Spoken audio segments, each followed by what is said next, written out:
हाँ जी मित्रों, मैं हूं मेगा ब्लोर। आज भी मेरे पास बहुत सारी यूट्यूब कम्युनिटी की इंटरेस्टिंग न्यूज़ है भाई, तो वीडियो को अंत तक देखते रहना। तो बढ़ते हैं पहले न्यूज़ की तरफ बात कर लेते हैं यूट्यूबर नोमैड शुभम के बारे में। आप लोग भाई यूट्यूबर नोमैड शुभम को ऑलरेडी जानते होंगे। ये काफी ज्यादा पॉपुलर ट्रैवल ब्लॉगर है फ्रॉम इंडिया एंड ये हमेशा यार अलग अलग कंट्रीज में ट्रैवल करते रहते हैं।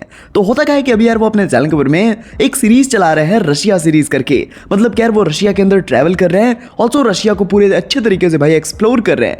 बट होता क्या है कि अभी उनके रीसेंट वाले ही व्लॉग में वो रशिया के ही भाई एक ट्रेन से जा रहे होते हैं एंड वहां पर उस ट्रेन के अंदर भाई उनको एक इंडिया बंदा दिखता है जो कि एक इंडियन पंजाबी था। एंड होता क्या है कि वो जो इंडियन पंजाबी बंदा होता है वो यार without any reason Nomad Shubham को भाई गालियां वगैरह देने लगता है एंड बहुत गंदे तरीके से मिसबिहेव करता है वो रशिया के अंदर।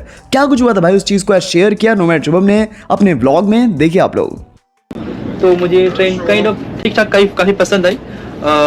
अब मैं चलता हूँ, निकलता हूँ यहाँ से, मुझे बाहर जाना है। और अगर आपको याद होगा शाशा भी वहाँ पे बाहर वेट कर रही है। ये बैग भाई साहब मेरा है,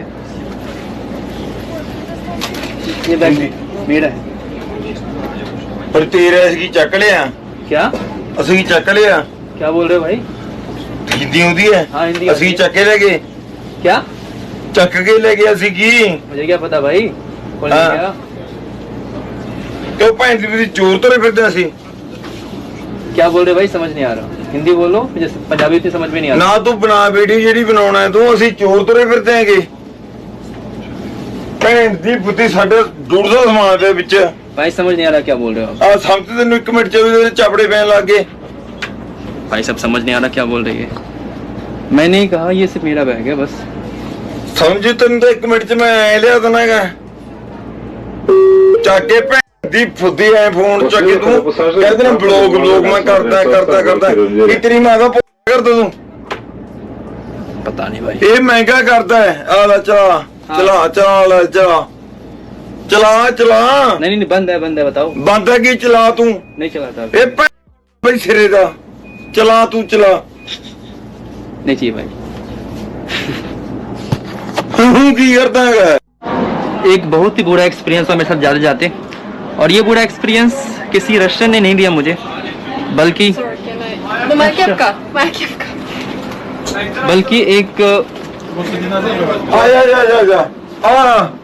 तो भाई ये भाई देखो डबल डेकर ट्रेन है, यहाँ पे डबल डेकर ट्रेन भी चलती है। बट ये हमारी ट्रेन थी शपशान, रशिया की ट्रेन है शपशान। ठीक ठाक थी, अच्छा एक्सपीरियंस था मेरा। लेकिन एक बुरा एक्सपीरियंस जाते जाते हुआ, मैं आपको बाहर जाकर बताऊंगी कि वो लोग पीछे हैं। उसका दिमाग खराब हो गया भाई। चलो कोई नहीं, आपको बाहर जाके बताता हूँ क्या हुआ। वेल जो भी हुआ आपके साथ ही हुआ, आपके आंखों के सामने हुआ है। अरे यार वो बढ़ते नेक्स्ट न्यूज की तरफ बात कर लेते हैं आइशो स्पीड के बारे में। तो भाई आइशो स्पीड अभी तक की अपनी जिंदगी की भाई सबसे बड़ी एक गलती करने जा रहे हैं। यस भाई, बेसिकली हुआ क्या कि अगर आप लोग आइशो स्पीड को रेगुलरली फॉलो करते हो तो आप लोग को पता होगा कि कल यार वो गए हुए थे साउथ कोरिया के अंदर। एंड साउथ कोरिया काफी बढ़िया यार कंट्री है, यानी कि वहां पर यार टेक्नोलॉजी वगैरह भी काफी बढ़िया है एंड ऑल्सो काफी सारे लोग वहां घूमने वगैरह के लिए जाते हैं। तो आइशो स्पीड भी वहां घूमने के लिए गए हैं, वहां से वो वायरल स्ट्रीम वगैरह भी कर रहे हैं। बट होता क्या है कि कल वाले ही अपने साउथ कोरिया की स्ट्रीम पे भाई आइशो स्पीड ने ये चीज को रिवील किया कि वो आज के दिन भाई नॉर्थ कोरिया भी जाने वाले हैं। अगर आप लोग को भाई नहीं पता कि नॉर्थ कोरिया में क्या कुछ चलता है तो भाई किम जोंग उन का तो यार आप लोगों ने नाम सुना ही होगा। अब ये नाम सुन के ही भाई लोगों की फट जाती है, मतलब कि ये बंदा भाई काफी नेक्स्ट लेवल है। भाई मैं आप लोग को बता दूं कि नॉर्थ कोरिया में सारी की सारी चीजें भाई रिस्ट्रिक्टेड होती है, मतलब कि वहां के खुद के सिटीजन्स कुछ भी अपने मन से नहीं कर पाते, सारी चीजें गवर्नमेंट कंट्रोल करती है। एंड इसीलिए भाई किम जोंग उनको काफी ज्यादा ट्रोल भी किया जाता है इंटरनेट पे एंड उनको भाई डेंजरस पीएम या फिर डेंजरस प्रेसिडेंट के लिस्ट में नंबर 1 पे भी रखा जाता है। आप लोग को उनका भाई पता ही होगा, पास्ट फ्यूचर प्रेजेंट सारी चीजें। तो होता क्या है, किसी चीज को भाई आइशो स्पीड ने अपने रीसेंट वाली स्ट्रीम पे भाई रिवील किया कि वो नॉर्थ कोरिया जा रहे हैं। देखिए आप लोग। Go to the Philippines. Go to Kim Jong. Yo chat. Tomorrow, join my stream. I'm going to North Korea, but the stream gonna be what time? What's 6:30 a.m. 5:30 p.m. Eastern. 5:30 p.m. Eastern. 10:30 UK Europe. 10:30 UK Europe. Saudi Arabia, it's gonna be like 4 or 5 a.m. Yeah, and like over here, it's gonna be like 6:30 a.m. अब जब लोगों को भाई पता चला कि speed जो है वो नॉर्थ कोरिया जा रहे हैं, उसके बाद में भाई उनके कमेंट सेक्शन में लोग भाई भर भर के यही कमेंट कर रहे हैं कि bro RIP in advance. And बहुत सारे लोग भाई ट्रोल कर रहे हैं, स्पीड को मना भी कर रहे हैं कि भाई नॉर्थ कोरिया मत जाओ, फंस जाओगे। आप लोग क्या कुछ सोचते हो भाई इस टॉपिक के बारे में? अपने ओपिनियंस को मुझे कमेंट्स में जरूर बताना। बढ़ते हैं नेक्स्ट न्यूज की तरफ, बात कर लेते हैं RCB वर्सेस CSK के लास्ट मैच के बारे में। आप लोग को भाई पता होगा कि IPL का last match RCB versus CSK जो है वो भाई कितना ज्यादा हाइप में है, बिकॉज भाई ये मैच जो है वो इतना इंपॉर्टेंट है। अगर RCB जीतती है, एक अच्छे मार्जिन से जीती, तो भाई RCB क्वालिफाई कर लेगी प्लेऑफ्स के लिए। एंड अगर CSK जीती तो CSK तो यार ऑलरेडी टॉप 4 में रहेगी ही रहेगी। इसलिए भाई इस मैच का हाइप काफी क्रेजी लेवल पे हो गया है। एंड ऑल्सो यार ये इंडिया के बिगेस्ट फैन बेसिस वाली भाई IPL टीम्स हैं, तो इसलिए भी हाइप ज्यादा बनी हुई है। लेकिन भाई ये जो मैच है RCB वर्सेस CSK, ये जितना ज्यादा इंपॉर्टेंट है होना, उतनी ही ज्यादा भाई इस पे अभी पनौती लग चुकी है। यस भाई, ये जिस स्टेडियम में होने जा रहा है वहां पर अभी भाई वेदर रिपोर्ट निकाला गया कि उस दिन को मतलब 18 मई के दिन भाई यहां बारिश होने के चांसेस काफी ज्यादा हैं। एंड अगर तो भाई बारिश हो जाती है तो RCB फैंस के लिए बहुत बड़ा हार्ट ब्रेक होगा, बिकॉज RCB को भाई एक ही पॉइंट मिल पाएगा। एंड CSK के पास ऑलरेडी भाई अभी के टाइम पे RCB से ज्यादा लीड है, इसलिए यार वो इजीली जीत जाएगी CSK। एंड एक एक पॉइंट यार बटेंगे, इसलिए CSK जो है वो यार टॉप 4 के लिए क्वालिफाई कर जाएगी। एंड भाई RCB जो है वो निकल जाएगी अगर यार बारिश होती है तो जितने भी भाई RCB के फैंस हैं वो भाई दुआ करो भगवान से, ये बोलो कि भाई ना हो बारिश, जैसे भाई RCB जो है वो क्वालिफाई कर जाए। एंड अगर IPL के रिलेटेड बात कर रहे हैं तो भाई कल के IPL मैच में कितना ज्यादा क्रेजी सीन हो गया, मैं क्या ही बताऊं आप लोग को। बेसिकली होता क्या है कि आप लोगों ने देखा होगा कि जब भी यार बैटर जो है वो बॉल को हिट करते हैं, ऑल्सो जब यार वो ऑडियंस के पास जाता है तो बहुत सारे लोग भाई बॉल को वहां ऑडियंस में भी कैच कर लेते हैं। लेकिन होता क्या है कि एक बंदा भाई बॉल को कैच करके वहां से भागने लगा था, उसने भाई अपने पैंट के अंदर बॉल डाल लिया था एंड वो भाग रहा था वहां से बॉल को लेके। एंड पुलिस ने भाई उसको पकड़ लिया था। उसके बाद में उसके साथ हुआ क्या वो देखिए आप लोग।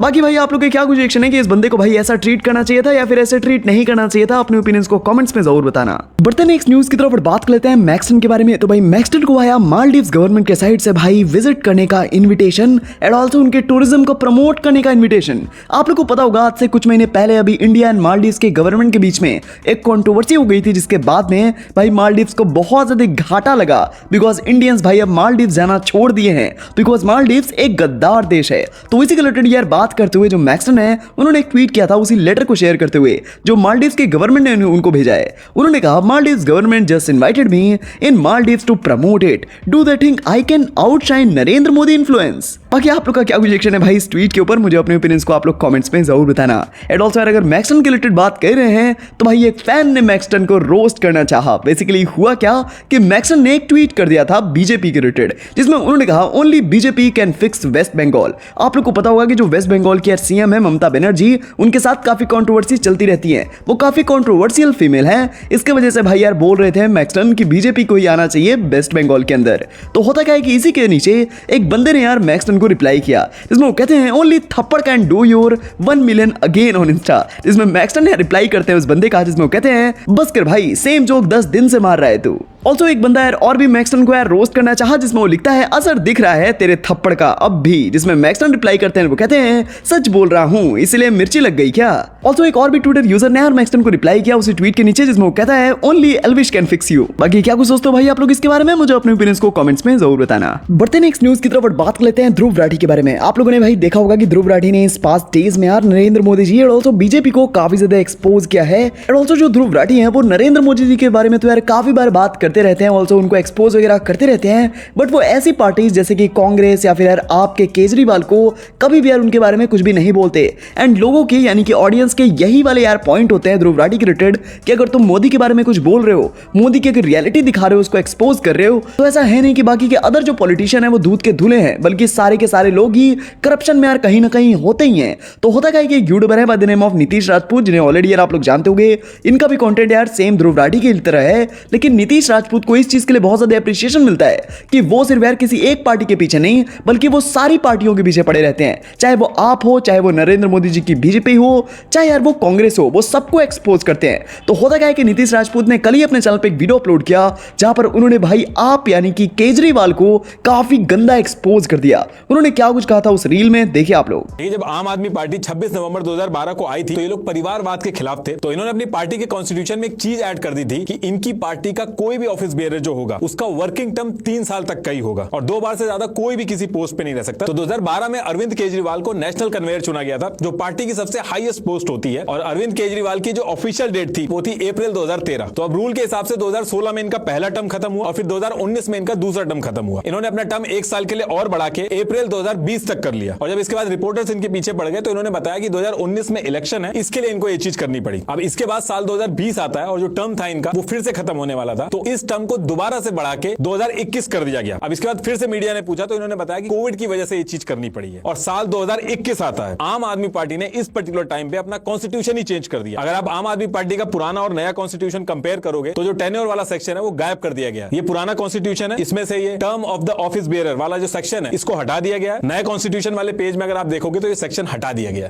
Also not only Nitish Rajput बल्कि यार जो इंजीनियर रिवील हैं उन्होंने भी यार आप यानी कि केजरीवाल के ऊपर भाई एक बहुत बड़ा एलिगेशन लगाया कि केजरीवाल ने आपकी एक मेंबर स्वाति को भाई मराया है। मतलब कि यार केजरीवाल ने अपने पर्सनल असिस्टेंट यानी कि पीए को बोला कि यार वो स्वाति को जाके यार मार है क्योंकि स्वाति ने यार कुछ एलिगेशंस वगैरह लगाए थे यार केजरीवाल के रिलेटेड। ऑल्सो इस चीज को भाई एक्सपोज करते हुए स्वाति ने भी यार बात किया था। ऑल्सो इंजीनियर रिवील ने भी भाई इस वाले टॉपिक को उठाया कि भाई केजरीवाल किस तरीके से अपने लोगों पे भाई जुर्म कर रहे हैं। उन्होंने क्या कुछ कहा था भाई इस वीडियो में, देखिए आप लोग। स्वाति मलिवाल जो कि आम आदमी पार्टी से राज्यसभा की मेंबर ऑफ पार्लियामेंट है, तो उन्होंने फोन करके बताया पुलिस को कि मेरे साथ मारपीट की गई है और ये जो मारपीट की गई है वो किसी और ने नहीं बल्कि अरविंद केजरीवाल के कहने पे उनके पीए ने मेरे साथ किया। साजिया इल्मी जो कि आम आदमी पार्टी की कोर मेंबर थी, उन्होंने बताया कि जो विभव कुमार है उनका वैसा ही रवैया रहा है और केजरीवाल का भी वैसा ही रवैया रहा है। आम आदमी पार्टी के अंदर ये सब जो चीजें वो बहुत कॉमन है। विभव का काम ही यही है कि लोगों को परेशान करे, बदतमीजी करे, उनको जलील करे। मैं जानती हूँ कि मैं खुद भुगती हूँ। निहायत ही बदतमीज किस्म का वो आदमी है, बदमाश किस्म का, और कुछ भी संभव है इस पार्टी में। अब ऐसा नहीं है कि अरविंद केजरीवाल के ऊपर पहली बार ऐसा कोई आरोप लगाया कि उन्होंने किसी और के थ्रू किसी को पिट। आम आदमी पार्टी के जो चीफ सेक्रेटरी थे जिनका कि नाम अंशु प्रकाश है, उन्होंने बताया था कि उनको पीटा गया है 2 एमएलए के द्वारा जो कि आम आदमी पार्टी के थे। दूसरा इंसिडेंट मैं आपको बताता हूं, आम आदमी पार्टी के जो कोर मेंबर्स थे जब वो अरविंद केजरीवाल की बात नहीं मान रहे थे तो उनके साथ भी कुछ ऐसी चीजें हुई थी। अंदाजा लगा सकते हैं कि सीटिंग अरेंजमेंट तक फिक्स था। योगेंद्र के पक्ष वाला आदमी है, उसके दोनों तरफ उनके दूसरे गुंडा तत्व बैठ, बाउंसर टाइप जो लोग, लठैत लोग, वो बैठेंगे। जैसे ही रमजान उठा उसको 2 लड़कों ने इधर पकड़ा, 2 लड़कों ने उधर पकड़ा और दूसरे कमरे में ले गए। उसके साथ बहुत, अरे अरविंद ये देखो ये क्या हो रहा है, बाउंसर से पिटा रहे हो तुम्हारे। राजीव को भी लगे 1-2 और ऐसे 3-4 साथी थे जिनको लगे ऐसी चोटें लगी और बाउंसरों से पिटा। और बाकी इन वीडियोस के नीचे भाई लोग यार ध्रुव राठी को यार टैग कर रहे हैं कि ध्रुव राठी भाई तू इसके बारे में भी बात कर, सिर्फ मोदी के पीछे क्यों पड़ा हुआ है, ये लोगों को भी भाई एक्सपोज करो। बाकी आप लोग क्या कुछ सोचते हो भाई इसके बारे में कमेंट्स में जरूर बताना। बढ़ते नेक्स्ट न्यूज की तरफ बात करते हैं लक्ष्य चौधरी के बारे में। तो भाई लक्ष्य चौधरी ने काफी गंदा रोस्ट कर दिया सौरभ जोशी, ट्रिगर्ड इंसान एंड फ्लाइंग बीस्ट का। बेसिकली हुआ क्या कि आप लोग को पता होगा कि कल भाई सीबीएसई बोर्ड के 10th एंड 12th का रिजल्ट आया, तो इसी के बारे में बात करते हुए लक्ष्य चौधरी ने एक स्टोरी को अपलोड किया जहां पर वो लिखते हैं, तो कैसा रहा बोर्ड रिजल्ट सौरभ जोशी और ट्रिगर्ड इंसान के ऑडियंस का, या मेरी ऑडियंस के बच्चों का, या फ्लाइंग बीस्ट के ऑडियंस के पोते पोतियों का। आप लोग भाई समझ गए होंगे कि भाई लक्ष्य चौधरी क्या बात कर रहे हैं। उन्होंने भाई सौरभ जोशी एंड ट्रिगर्ड इंसान की ऑडियंस को बच्चा कहा, अपनी ऑडियंस को भाई काफी ज्यादा बूढ़ा कहा, एंड ऑल्सो फ्लाइंग बीस्ट के ऑडियंस को कुछ ज्यादा ही बूढ़ा कहा। आप लोग के क्या कुछ रिएक्शन है भाई इस इंस्टा स्टोरी के ऊपर, अपने ओपिनियंस को आप लोग कमेंट्स में जरूर बताना। बढ़ते नेक्स्ट न्यूज की तरफ बात करते हैं मिथपैट के बारे में। तो क्या भाई मिथपैट ने अपनी यूट्यूब इनकम को रिवील कर दिया, ऐसा मैं क्यों कह रहा हूं? तो उन्होंने अपने इंस्टाग्राम पे भाई एक स्टोरी को अपलोड किया जहां पर वो लिखते हैं, व्हेन बिल्डिंग की आंटीज आस्क मी बेटा यूट्यूब से कितना कमाते हो। ऑल्सो आप लोग उनकी रेवेन्यू देख पा रहे जहां पर लिखा हुआ है $0। अब जाहिर सी बात है भाई ये कोई ग्लिच वगैरह होगा या फिर भाई मिथपैट ने इसको एडिट कर दिया होगा। आप लोग क्या कुछ सोचते हो भाई इसके बारे में कमेंट्स में जरूर बताना। बढ़ते नेक्स्ट न्यूज की तरफ बात करते हैं उर्फी जावेद के बारे में। तो उर्फी जावेद ने अभी कुछ ही टाइम पहले मतलब कि यार कल ही अपने इंस्टाग्राम पे एक फोटो को पोस्ट किया जो कि फोटो बहुत ज्यादा वायरल होने लगी, जहां पर भाई वो टकली थी, आप लोग देख पा रहोगे। तो इसके पीछे का भाई जो है सीक्रेट क्या है, तो अभी के टाइम पे भाई ये यार आर्टिकल वगैरह बाहर आ रहा है जिसमें ये बताया जा रहा है कि भाई उर्फी जावेद ने अपने हेयर्स को सच में भाई शेव बिल्कुल भी नहीं किया होगा। ये शायद से यार कोई स्नैपचैट का फिल्टर या फिर इंस्टा का कोई फिल्टर हो सकता है। आप लोग को भाई ये फिल्टर लग रहा है या फिर रियल में भाई उर्फी जावेद टकली लग रही हैं? कमेंट्स में जरूर बताना। तो चलो गाइस बस अभी के लिए इतनी न्यूज़ थी, आगे जो भी न्यूज़ मिलेगी यार मैं आप लोग नेक्स्ट वीडियो में बता दूंगा। एंड हर गाइस चैनल को सब्सक्राइब करना बिल्कुल भी मत भूलना, क्योंकि 1 सेकंड लगता है, कर लो सब्सक्राइब। एंड यहाँ पर मैं आप लोग को डेली यूट्यूब कम्युनिटी के रिलेटेड इंटरेस्टिंग न्यूज़ भाई सबसे पहले देता रहता हूँ। एंड मैं मिलता हूँ आप लोग को नेक्स्ट वाली वीडियो में। Peace out.